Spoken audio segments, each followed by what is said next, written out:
Buat kamu yang WFA, work from anywhere, cari tempat kerja yang mendukung produktivitas kerja kamu, langsung aja cek Mula by Galleria Jakarta.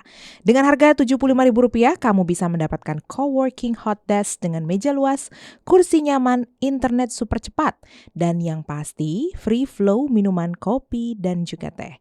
Selain coworking, tersedia juga meeting room dengan fasilitas lengkap, studio podcast, dan studio kreatif yang kedap suara dilengkapi alat-alat multimedia untuk bikin konten. Dan event space yang bisa menyesuaikan kebutuhan acara kamu dengan kapasitas mencapai 100 orang. So tunggu apa lagi? Langsung aja datang ke Mula by Galleria Jakarta di Cilandak Town Square, Jakarta Selatan. Posisinya dekat dengan pintu lobi timur. Atau bisa cek di website Mula di www.mulaindonesia.com dan sosial media Instagram di Mula @mulaindonesia atau bisa hubungi call center 0811 11 23 423. Now we back to the show. Oke, halo sahabat pengamat. Kembali lagi dalam segmen kita Pengamat Bertanya by Pengamat Negeri. Hari ini saya Sisi Aspasia yang menjadi host hari ini, tidak sendiri tentunya. Kita hari ini kedatangan sahabat dekat saya, Abdur Rahim. Kami berdua ini backgroundnya adalah dari jurnalis, kita media license internasional dulu, dan sekarang Abdur ini udah pivoting personal bisnisnya untuk profesi apa, Dur, namanya itu plan spotter. Plan spotter. Nah, saya sendiri sebenarnya baru pertama kali ya dengar plan spotter ini. Tapi kita langsung ngobrol aja. Sebenarnya sih kita bisa mulai dengan bagaimana awal mula seorang Abdur yang saya pribadi kenal. Itu adalah seorang jurnalis dan kan you work in well-known media ya. Nasional dan internasional gitu. Dan mempertaruhkan brand as in your reputation juga dikenal publik, dan sekarang berdikari di kaki lo sendiri kan, it's not an easy journey for you gitu. How it started, please tell us. Sebenarnya ini nggak mulai begitu aja ya gitu. Tapi sebenarnya ini nggak mendadak dangdut ya? Nggak mendadak dangdut.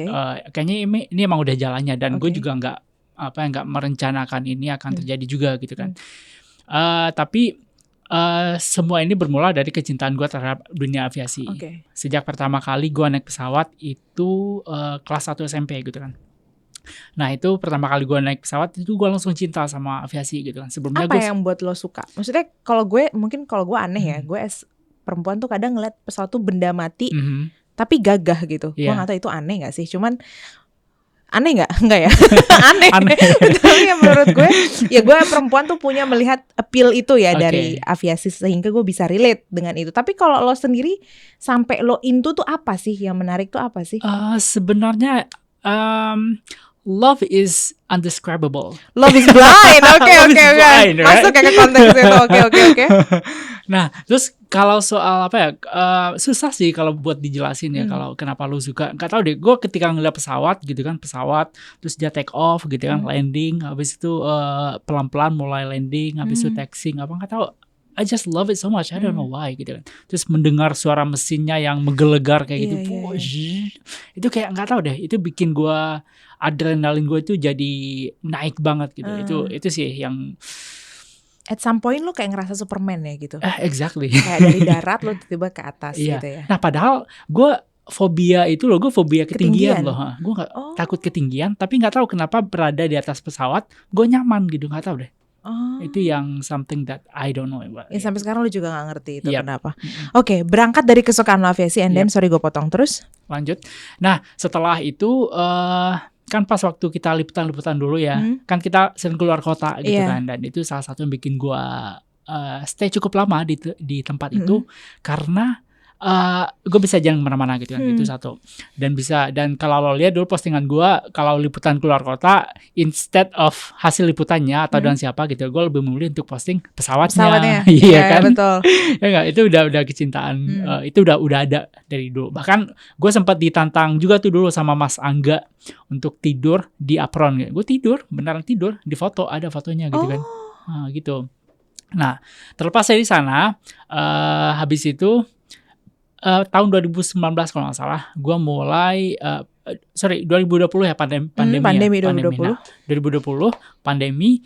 Waktu itu gue bingung karena udah nggak bisa kemana-mana lagi kan. Gue bisa biasanya jalan keliling kota, keliling Indonesia atau dunia gitu kan. Nah, karena nggak bisa lagi, gue bingung gue mesti ngapain nih gitu kan. I have to find something that I like gitu kan. Terus gue ke bandara, lihat pesawat, gitu, terus foto-foto gitu kan. Seru juga kali ya gitu kan. Akhirnya gue mau foto gitu kan, pakai handphone doang gitu, yang pakai handphone dari luar. Handphone apa tuh dulu, boleh spell gak? iPhone 7. iPhone 7. Itu tahun 2020. Oke. iPhone 7 2020 itu tahun itu masih jadul lah ya. Karena waktu itu udah keluaran iPhone 11, 12 udah keluar ya kayaknya waktu itu. Tapi masih dapat ini dong, engagement, appreciation dari orang ya saat itu? Waktu itu belum. Oke. I did it for nothing gitu. I did because I love it gitu kan. Terus gue melakukan itu karena gue suka gitu kan. Terus pada setahun kemudian 1 Januari 2021 gue memutuskan untuk beli kamera. Wah kayaknya gue suka banget nih sama ini nih gitu. Akhirnya gue beli kamera, gue beli lensanya, gue beli kameranya. Nggak murah juga gitu kan. Nah makanya di sana gue berpikir 2 kali karena gue sejarahnya gue nggak pernah nggak memiliki sejarah. Memiliki kemampuan khusus dengan kamera gitu kan. Gue nggak bisa kamera kan. Tapi ya lu reporter juga iya kan? Iya kan gue reporter kan gitu kan. Ya, tapi gimana caranya gitu ya. Akhirnya gue memutuskan untuk beli kamera. Gue tanya diri gue dulu nih, lo beneran mau nggak? Lo beneran bakal serius nggak di sini gitu kan? Gue tanya, gue lihat kebiasaan gue review kebiasaan gue beberapa tahun belakangan. Oh kayaknya bener nih. Oh yaudah, akhirnya gue memutuskan untuk beli. Oke, gue beli 1 Januari 2021 gue beli kamera. Oke, itu kan bisa gue lihat sebagai investasi awal. Yep. Berapa you spend untuk itu? Quite much. Oke. Around in total ya almost 50 kalau untuk kamera aja. Oke, peralatan perang ya? Ya, kalau sama laptop dan lain-lain itu kan buat kebutuhan kerjaan yang juga ya. Iya. Itu it's maybe almost 100. Wow, oke. Itu betul-betul love is blind, dude. Oke, Yeah. alright, continue. Nah, itu yang gue lakuin. Nah, terus setelah itu gue mulai belajar ngambil foto apa gitu. Nah, at the end of 2021 gue melihat ini kayaknya bikin video enak nih gitu kan. Karena kan gue melihat plan spotter luar negeri, mereka bikin YouTube gitu kan, bikin video, gimana cara bikin video yang smooth, gimana cara bikin apa gitu kan. Waktu itu belum ada, di Indonesia belum ada yang bikin seperti itu gitu kan. Itu masih nggak terlalu awam ya, maksudnya orang awam pasti nggak tahu. Nggak tahu gitu profesi kan. Itu ada gitu loh. Dan terus setelah itu setelah gue belajar lagi ini gimana caranya gitu kan. Nah, berbekal untungnya kita dulu jurnalis TV ya gitu kan. Jalan sama kameramen. Abis itu gue tanya-tanya tuh kameramen di tempat kita dulu gitu. Gue tanya, ini gimana nih caranya? Kok gimana ya biar bisa stabil apa segala macamnya, teknisnya apa gitu. Akhirnya gue tanya mereka dan gue belajar sendiri gitu dan akhirnya bisa gitu. Singkat cerita bisa. Dan sampai akhir tahun 2021 juga itu pertama kalinya Garuda Indonesia minta gambar gue. Gue di DM. Mas, ada gambarnya, kita boleh minta gambar ini ya? Wah, gila nih. Ternyata gue diperhatiin juga gitu kan. Only 1 year ya. Only 1 year gitu kan. Itu pertama kali. Nah, setelah itu banyak nih yang mulai tertarik gitu kan. Banyak diapresiasi sama maskapai juga. Indonesia ada, luar juga ada gitu kan. Nah, makin kesini makin itu. Karena bagi gue sih kita kan sejarahnya broadcast ya. Artinya kan kita tahu ilmunya gitu kan. Tahu ilmunya, ya mungkin secara teknis belum tahu. Tapi kan itu bukan sesuatu hal yang tidak bisa dipelajari kan gitu. Ya akhirnya gue memutuskan untuk mempelajari editing juga. Kemudian gue pelajari ambil kamera, coloring dan lain segala macam. Itu gue pelajari dengan sendirinya sampai gue bisa gitu. Itu 1 tahun ya berarti in total? Untuk belajar itu ya mungkin 1 tahun lebih lah ya. Tapi akhirnya dapat DM pertama dari maskapai, salah satu maskapai terbesar ya di Indonesia itu di akhir 2021. Oke. Menarik ya perbincangan ini karena ini cukup awam. Nah, kalau lu bisa gue katakan kan baru ya di Plan Spotter ini. Kita bicara industri lah ya bisa kita katakan. Ini Plan Spotter ini kalau di Indonesia grow-nya seperti apa, dan kalau kita bandingkan dengan ya saat ini kan yang terbesar di Amerika, China ya. Kita bicara negara besar ya. Kalau lo lihat perbandingannya tuh gimana sama Indonesia? Kalau Indonesia ini sebenarnya ada potensi besar ya. Yang Kenapa pecinta pesawat itu juga banyak gitu kan. Cuman jumlah pesawatnya, kemudian ragam pesawatnya mungkin nggak akan sebanyak luar negeri. Misalnya kalau kita katakan di Amerika, bandingkan aja sama Thailand, di Thailand jauh lebih beragam jumlah pesawatnya, dan itu tentu akan lebih menarik untuk para plane spotter untuk di capture gitu kan. Apa sih maksudnya? Itu kan tadi ada diferensiasi pesawat ya. Gue awam, maksud gue kayak pesawat ya taunya kan berdoa terus terbang, safe flight, that's it ya. Dan apa yang landing membuat tadi lo bilang kayak untuk aviation enthusiast itu kayak it's something different, ada beberapa jenis pesawat juga yang berbeda. Kita bicara physical deh, yang paling gampang didetect sama orang awam tuh apa sih kira-kira? Yang paling gampang didetect sama orang awam agak susah ya, karena ini udah agak teknikal ya. Mungkin pesawat jet sama pesawat baling-baling gitu aja, yang gampang dulu. Kalau pesawat jet itu kan mesinnya ada 2 nih, ada yang 2, ada yang 4 gitu kan. Ada mesin jet yang kayak fan gitu ya. Terus yang kayak mesinnya. Nah kalau pesawat baling-baling ada yang kayak fan gitu. Gitu. Itu biasanya ada di ATR milik Wings Air itu, Citylink juga ada gitu kan. Nah, kalau pesawat jet kayak Boeing 737, 747, 757, 767, 787 gitu kan. Terus Airbus 320, 330, 350, 350 sampai 380 gitu kan. Coba ulang lagi. Kita kayak ujian. Mungkin gue penasaran lebih ke, karena gue bukan ini ya, gue awam. Tapi gue lebih penasaran value yang lo dapatkan dari plane spotter ini setelah merintis dari tahun 2021 sampai akhirnya ke 2023 sekarang. Dan perkembangannya sih as one of your follower, it's very very growing significantly gitu. Tapi kan itu follower dan juga ada dong apa sih namanya personal benefit gitu ya.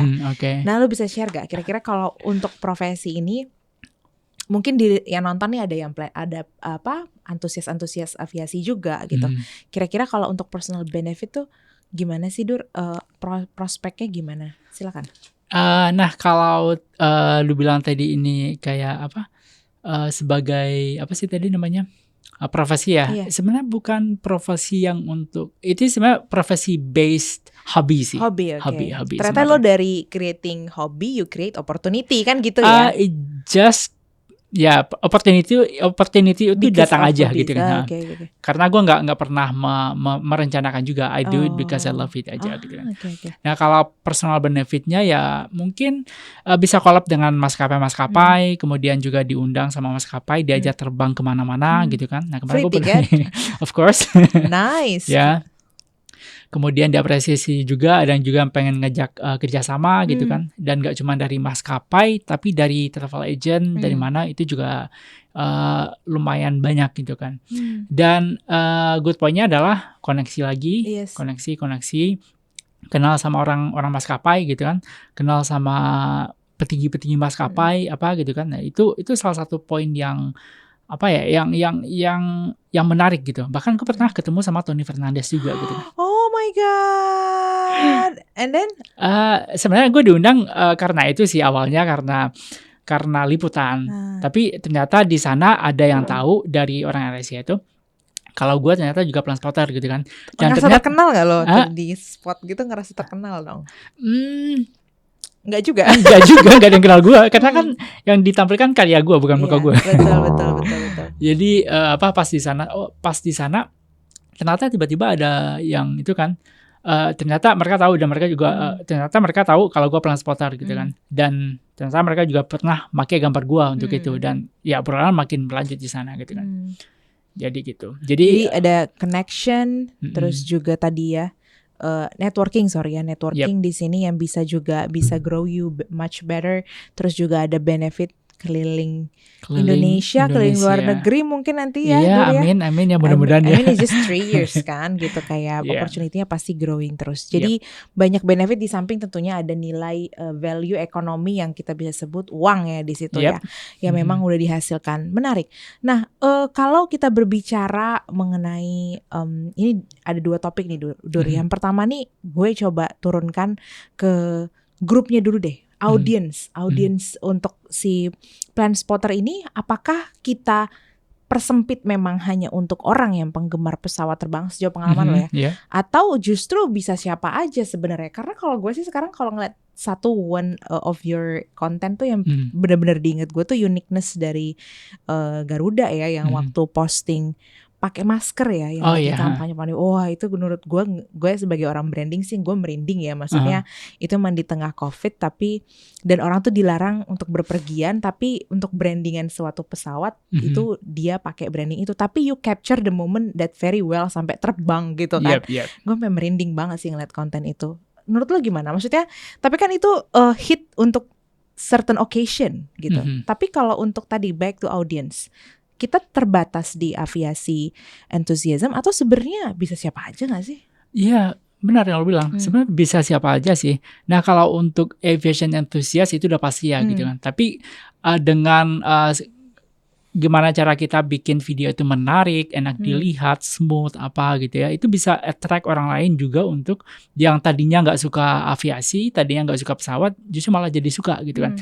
Nah karena ini terjadi pada gue sebenarnya pada waktu gue kecil gitu kan, karena lihat bus di TV gitu kan, gue jadi bus mania gitu kan. Jadi tontonan favorit gue pada waktu itu adalah tayangan mudik gitu. Lu emang anak transportasi berarti sebenarnya. Terus gitu. Jadi karena apa nggak tahu ya, karena nonton videonya aja gue jadi tertarik gitu. Dari bus ada pesawat tuh sekarang pesawat. Kapal juga sempat loh. Oh, kapal laut. Sampai akhirnya Titanic menghancurkan enggak ya. Terus. Nah gitu. Jadi sebenarnya semakin kesini akan semakin banyak yang lebih menyukai gitu. Karena kan sebenarnya akses informasi itu kan sekarang sudah semakin gampang ya gitu, nggak kayak dulu gitu kan. Sekarang internet ada di mana-mana, dengan kita memposting di IG, TikTok atau di YouTube gitu kan. Sekarang orang-orang punya kebebasan tersendiri untuk mengakses itu gitu kan. Dan sedari kecil bahkan anak-anak aja itu banyak banget yang itu loh yang jadi followers gue gitu. Iya. Karena memang gue sih melihat pesawat itu juga didesain udah sebagai penguasa langit lah gitu kasar ya. Gue bukan berbicara yang di atas ini ya, maksudnya cuman lebaynya gue itu kayak burung gagah aja gitu. Jadi ya pada saat terbang tuh juga kayak keren banget sih, benda mati gitu kan. Nah pertanyaan gue selanjutnya ini terkait dengan sebagai ex-journalist, beberapa waktu lalu kan memang industri penerbangan di Indonesia tuh sempat drop, selain karena pandemi kan juga isu kecelakaan.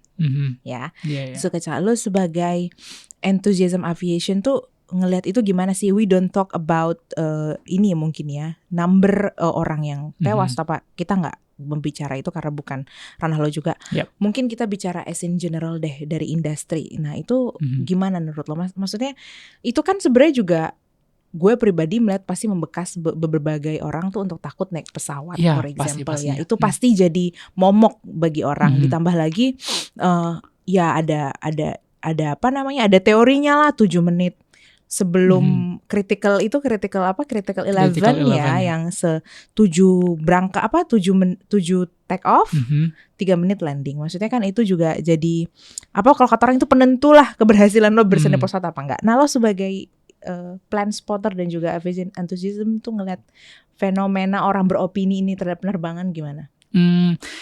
Sebenarnya kalau orang awam sih menurut gue itu sah-sah aja takut gitu kan, dan memang ya faktanya seperti itu gitu kan. Tapi ada satu fakta lagi yang kita lupa, bahwasanya pesawat ini memang masih menjadi moda transportasi yang paling aman. Bayangin aja satu hari itu ada berapa puluh ribu kali ya jumlah penerbangan di seluruh dunia gitu kan.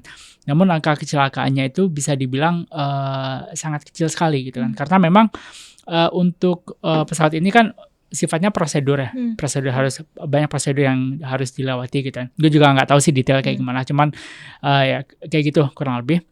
Dan sampai saat ini gue masih demen naik pesawat sih. Dan gue nggak takut sama sekali sama pesawat.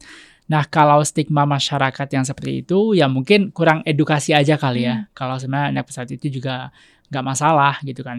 Nah, kalau kecelakaan, gue nggak tahu ya, gue bukan ahli juga gitu. Tapi kan banyak itu faktor juga. Kehendak yang maha kuasa memangnya sebagian nggak ada yang tahu. Di mana-mana juga bisa kan. Betul. Di jalan pun juga bisa kecelakaan, di mobil juga bisa sih. kecelakaan. Jadi kalau bicara itu, kalau durasinya memang udah selesai, di mana aja bisa terjadi sih sebenarnya. Iya. Gitu. Terus.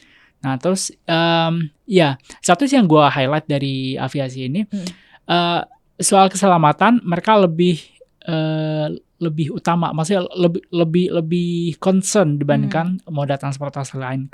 Kayaknya ya menurut gue ya, dibandingkan misalnya kalau kita lihat dibandingkan dengan transportasi darat aja. Coba bandingin jumlah angka kecelakaannya sama udara gitu. Itu perbandingan jauh banget gitu. Oh, oke. Tapi lu takut naik pesawat nggak? Pas awal, jujur pada saat setelah 2021 gue sedikit agak kagok ya, karena tuh pertama pandemi kan. Biasalah itu, maksudnya orang udah nggak familiar lagi dengan pesawat. Dialahnya waktu 2021 awal tuh sempat ada kejadian crash kan. Yang jatuh di Suta tuh yang baru naik kan di Pulau Seribu ya, daerah Pulau Seribu yang maskapannya itu. Nah itu gue lagi pulang dari Labuan Bajo, jadi kayak itu naik, gue lagi di udara banget tuh, jadi gue turun tuh pas kejadian itu, jadi sempet agak, sebenarnya gue nggak juga ngait-ngaitin ya gitu, cuman maksudnya kayak agak saya secepat itu juga ya kejadian gitu loh. One living and one continue living ya kayak gitulah. Cuman ya kalau takut banget sih ya turbulence lah ya kalau yang udah ini banget. Tapi kan kalau turbulence tuh yang gue tahu normal ya. Normal. Justru ini kalau kata pilot ya, gini, gue kuat bukan kata gue. Justru turbulence tuh aman-aman aja sebenarnya. Sama kayak kayak katanya kayak jalan di jalan berbatu gitu. Mungkin karena angin lagi kencang aja atau apa gitu. Kita jalan di awan ya, jadi turbulence istilahnya kan. Kayak gue kemarin dari Jakarta Surabaya sama Batam Jakarta itu parah loh turbulensinya gitu kan. Dan pilotnya sebelumnya juga udah bilang gitu kan, karena anginnya agak kencang jadi akan banyak turbulence. Oke gitu kan. Oke. Gue turbulence terparah sih waktu yang kalau dari luar kali ya, luar ke sini, dan itu tuh yang bikin panik pramugari udah. Ya gue lupa ya, karena gue kalau udah kayak gitu buat tidur aja sih gitu. Ya anaknya solve problem dengan sederhana itu aja.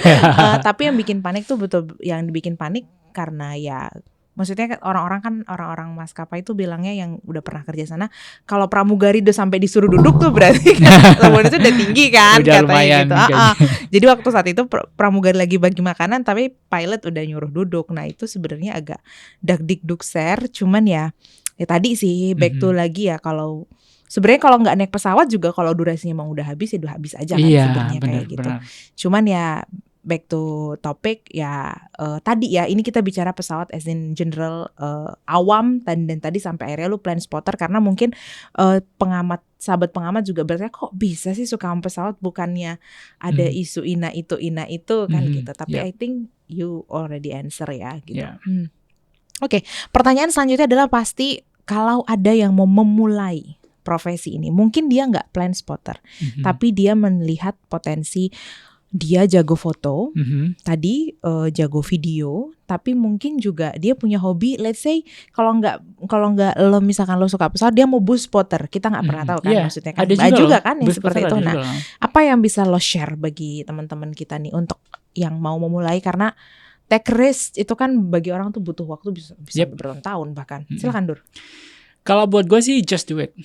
Just do it. Nggak harus lo harus planning yang matang dulu, apa dulu, make it perfect dulu atau harus perfect. Nggak akan ada yang perfect pas waktu first try itu, nggak akan ada yang perfect gitu. Kalau lo suka gitu kan, ya udah just do it, keep doing it. Just do it and keep doing it. Keep doing it. Jadi lo tahu pace lo di mana, lo tahu kecepatan lo di mana, lo tahu batas overwhelm lo di mana gitu kan. Jadi kalau lo udah melakukan itu dan ya intinya konsisten sih. Kalau pengen melakukan itu ya udah konsisten aja. Nggak apa-apa nggak bisa. just do it gitu kan. Lama-lama kan akan belajar juga. Oh ternyata nggak kayak gini, ternyata nggak gini gitu. Kalaupun nggak ada yang ngajarin gitu kan, nanti lo akan nemu dengan sendirinya gitu kan. Polanya itu ya. Iya. Gue juga jujur di Plan Spotting nggak ada yang ngajarin gitu kan, karena nggak ada kameramen yang kameramen / Plan Spotting di Indonesia gitu, nggak ada gitu kan. Jadi gue harus, oh ini gimana nih? Oh ini dia kayak gini nih, gimana caranya? Oh gue harus ngambilnya kayak gini. Oh ini gini. Oh nggak mungkin nih. Gue beli tripod yang paling kecil, yang paling murah sampai yang lumayan pricey gitu kan. Oh gue beli beberapa kali itu gitu. Yang pertama gue coba ini, oh nggak bisa nih. Gue coba beli lagi ini, oh nggak bisa juga. Udah invest berapa itu gitu kan? Learning terus akhirnya by doing juga ya? Iya, bukan. Dulu gue emang cukup sering kan megang kamera kan. Pas waktu kita liputan kan, megang kamera sendiri kan. Nah tapi ilmu di sana itu belum mumpuni untuk Plan Spotting gitu kan. Jadi harus belajar lebih banyak lagi. Betul-betul, karena yang lo shoot ini kan objek. Kalau dulu kan mungkin manusia, which is lo bisa arahin. Ini kan sama sekali lo yang harus mengarahkan diri lo supaya objek ini tampak sempurna kan di frame gitu. Ya pasti itu penuh challenge sih gitu. Dan kita nggak bisa nyetop pesawat kan, entar dulu gitu kan. Entar dulu, gue belum siap nih kamera, nggak bisa kan, harus kita arahin gitu. Yang ada satu penumpang komen sama satu pesawat. Iya. Dur, ini kan profesi yang tadi lagi ya, jujur gue baru lo yang gue tahu di dunia ini ada lah, kasarnya seperti itu. Kalau berbicara di Indonesia, gimana menurut lo proyeksinya ini pertumbuhannya? Gue pakai bahasa yang formal ya. Positif proyeksinya, ada masa depan nggak sih, atau justru ya udah karena lo have fun ya lo juga nggak ambil pusing dengan itu, atau gimana? Masa depan apa nih maksudnya? Masa depan Plan Spotter ini maksudnya ini kan suatu profesi baru ya Dur. Maksudnya kan you creating something new, you creating a job lah begitu kan, dari hobi gitu, dari hal yang unik. Nah lo melihatnya gimana? Mungkin yang nonton ada yang juga, aduh gue juga suka nih sama pesawat. Nah apakah ini positif, apakah akan growing, atau lo ngelihat mungkin dari maskapai di Indonesia ya ini akan growing juga sih, atau dari lo ada opini perspektif sendiri nggak? Menurut gue sih sekarang the opportunity to create job itu akan jauh lebih luas banget, karena nggak cuma di Plan Spotting, apapun bidangnya itu luas gitu kan. Karena kan sekarang keterbukaan informasi apa gitu, misalnya kayak contohnya sekarang yang pengamat negeri juga kan independen juga kan, bikin meng-create sesuatu. Karena kan sekarang udah ada mediumnya, apa-apa sudah bisa menjadi media, nggak harus media mainstream gitu kan. Nah selama itu masih bisa memberikan entertaining buat orang, masih bisa memberikan added value untuk orang lain yang menonton atau orang lain yang menikmati gitu kan. Gue rasa akan selalu ada potensi itu, potensi bisnis gitu kan. Entahkah itu kerjasama dengan maskapai, dengan brand lain, atau travel agent, atau dari AdSense YouTube, atau dari mana gitu kan. Itu akan selalu ada gitu. Menurut gue akan nggak cuma di Plan Spotting, tapi di bidang-bidang lain juga akan seperti itu. Oke. Kita masih ada waktu. Yang perlu gue tanyakan juga cukup teknis. Dur, gue kan juga cukup interest ya dengan sosmed gitu. Perkembangannya dengan ada konten-konten influencer. Most likely kan lifestyle. Kalau perempuan ya make up, skincare gitu. Terus kalau agak general sedikit ada makanan, food trial. Terus juga ada beberapa hal yang cukup common lah, jenis konten yang mereka review ataupun bahan yang mereka review. Lo kan review objek ya, dan itu kan tadi ya, maksudnya it's not an easy job tuh, segede gaban itu lo jadiin konten. Menurut lo apa yang paling penting dari mengemas sesuatu hal yang seperti itu tuh, unik konten yang objeknya tuh yang juga nggak bisa lo atur sendiri sebenarnya gitu. Apa sih tips untuk bagi content creator tuh apa sih kira-kira? Monggo Dur. Oke. Apa ya? In general atau Plan Spotting? In general baru lo kerucutin ke Plan Spotting. Kalau menurut gue sih, kalau sekarang kan di zaman sosial media ini kan waktu sangat berharga ya. Jadi kalau bikin konten-konten panjang itu kayak orang nggak begitu banyak melihat sekarang. Iya, betul. Makanya sekarang berapa maksimal tuh durasi?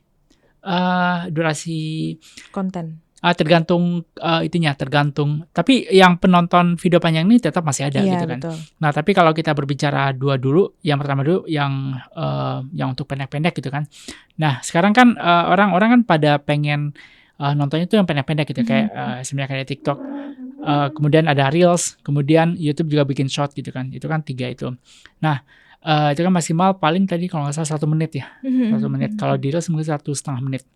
Nah, menurut gue sih capture the best moment aja dan jangan kelamaan, don't do it too much gitu. Ya udah, ini the best momennya ini tap and then pesannya nyampe. Tap pesannya nyampe. Jadi nggak usah berlama-lama. Tap gitu. itu sampai berapa lama tuh? 2 menit? 1 menit? 1 menit maksimal lah. Kalau bisa 1 30 menit. second. Oke. Semakin bagus dan semakin singkat videonya itu biasanya akan semakin banyak dilihat sih. Gitu. Itu ya 30 second for first impression itu ya. Yeah. Jadi itu yang juga lo pakai di sini ya. 30 ya maksimal 1 menit lah. Biasanya kalau 1 menit itu udah agak bosan gitu. Iya. Misalnya kalau gue nih kan proses take off landing kan lumayan panjang ya. Misalnya take off ini berapa second, 20-30 second, habis itu rolling, habis itu mulai rotate tuh kayak ngangkat roda gitu kan. Okay. Habis itu naik sampai fly bypass gitu. Habis itu banking yang agak menjorok ke kiri kayak atau muter kanan gitu itu. ya, banking gitu kan. Itu kan momennya. Jadi nah kalau itu biasanya misal yang best moment di antara itu adalah ya momen ketika pesawatnya ngangkat roda gitu kan. Ya udah ngangkat roda habis itu naik ke atas, fly bypass gitu. Habis itu belok dikit gitu kan ya, kayak gitu. Berarti gue ngambilnya nggak harus dari awal, tapi gue ngambil dari yang 1, 2, 3 habis itu langsung ngangkat roda, habis itu fly. Karena itu memang pertukaran lo dari darat ke udara ya, kan itu sebenarnya. Itu yang memang membuat orang kayak wow gitu Iya. kan. Iya, oke. Kalau in general tadi itu yang penting ya.